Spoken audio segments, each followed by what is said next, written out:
આણંદના કરમસદમાં કેટલાક શખ્સોએ દારૂના નશામાં ચૂર થઈને તોફાન કર્યા હતા। એટલું જ નહીં, સરજુ પટેલ નામના વ્યક્તિને માર પણ માર્યો હતો। જો કે આ ઘટનાને પગલે વિદ્યાનગર પોલીસ તરત જ એક્શનમાં આવી હતી। પોલીસે લુખ્ખા તત્વોને પકડીને કાયદાનું ભાન કરાવ્યું। તોફાન મચાવનારા આરોપીઓ સુનિલ, રાજુ, જયેશ અને અજયનું સરઘસ કાઢ્યું હતું।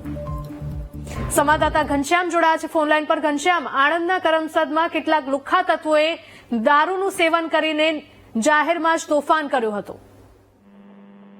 કેરલ ચોક્કસથી જે રીતે કરમસદ શહેરમાં 2 દિવસ પૂર્વે જે કેટલાક લુખ્ખા તત્વો દ્વારા દારૂ પીને એક નાગરિકને જાહેરમાં માર મારવામાં આવ્યો હતો, તેની સમગ્ર મામલે વિદ્યાનગર પોલીસ સ્ટેશને ફરિયાદ થઈ હતી। ત્યારબાદ વિદ્યાનગર પોલીસે આ લુખ્ખા તત્વોને કાયદાનું ભાન કરાવ્યું હતું ને ત્રણેયની ધરપકડ કરી ત્યારબાદ તેમને જાહેરમાં સરઘસ કાઢવામાં આવ્યું હતું, જેને લઈને જે લુખ્ખા તત્વો છે તેમાં પણ હવે કકળાટ ફેલાયો છે। જી ધીરજ। જી ઘનશ્યામ, આભાર।